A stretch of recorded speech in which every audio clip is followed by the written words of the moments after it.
So far on the Proven Progression YouTube series, we've talked about hopovers and bow ties. Those are both advanced maneuvers. I teach them in the advanced clinics. Today I'm going over something from the intermediate clinic, and that's side hilling.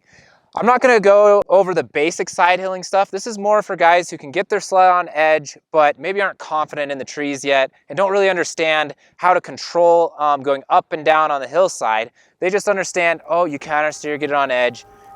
If you're at that point, this video is for you.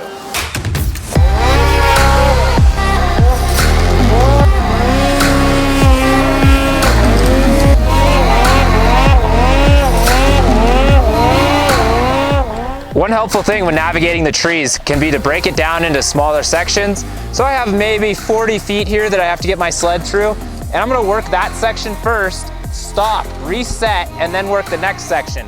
That allows me to really process the terrain and think about what I'm doing with my body and how my sled's reacting, and it'll help me progress faster because I have enough time to process where I'm going. So I'm gonna counter steer, have my weight all the way forward, arms bent, and that's gonna give me a really aggressive stance, and that's gonna help keep the back end from washing out into that tree.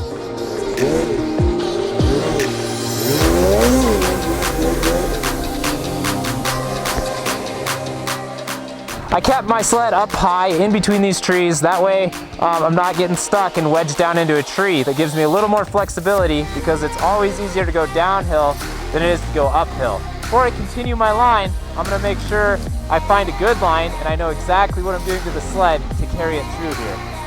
What looks good to me from back there is putting my ski right by these tree branches, and I'm gonna hook it and stay above this spot. This spot's steep, that's gonna make my back end wash out. I wanna stay above that. I wanna get to the high ground, and I'm gonna take my sled right through here and across through that opening over there.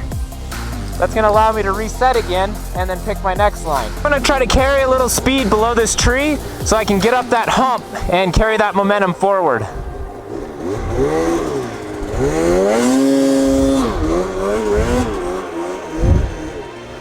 It's kind of a flat spot here. That's gonna help me get more momentum when I carry my line through to that big opening over there. I'm gonna try to take the high line because, like I said, it's always easier to go down than it is to go up. If you can carry more momentum and stay higher on the hill, you're better off when navigating the trees. So when you stop on a flat spot like this, sometimes you can even back up to get more of a runway and get more speed going into this line up.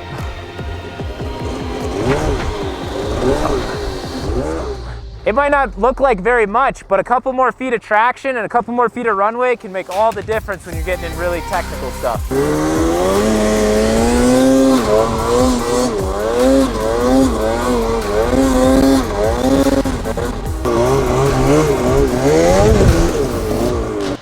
Anytime you stop on the hill, it can be beneficial to pull the sled into the hill more than it actually needs to be.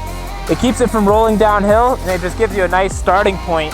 So when I get going again, I roll it downhill just a little bit and get on the throttle, and I can get going smoothly and easily. It like packs where the track's sitting and makes it really easy to get going.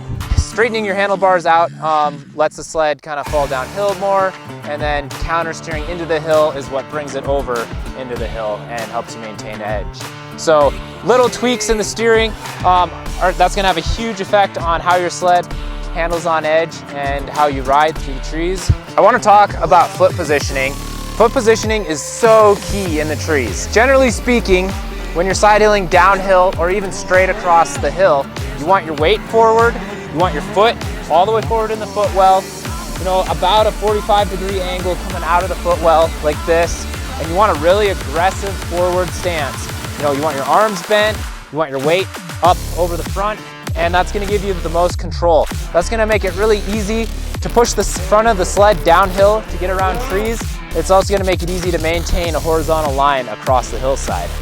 So if the snow's deeper and I'm traveling at a faster speed, I move my foot back a little bit, about halfway on the running board, and that's kind of my go-to spot for riding trees like this if I'm riding at a high speed.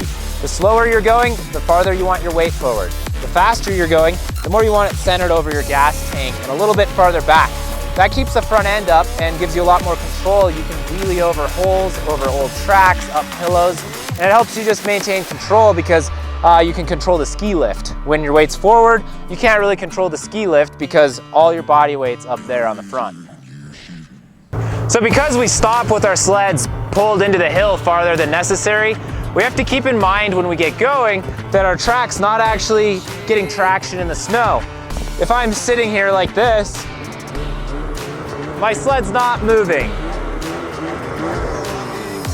So when the snow's deeper, the key to get going in a side hill again is the rate that you feed the track into the snowpack. You control that rate by how hard you push the sled downhill. So you're almost pushing the sled downhill, getting some momentum going, and then pulling it back into a side hill. Thanks for watching. If you like this episode, make sure you subscribe. There's gonna be more videos like this coming to YouTube. Then I also post a bunch of stuff on Instagram. Make sure you follow Proven Progression on Instagram, and you'll see a bunch of tech riding tidbits through captions, videos, and just everything I post there. So, see you around. Make you change.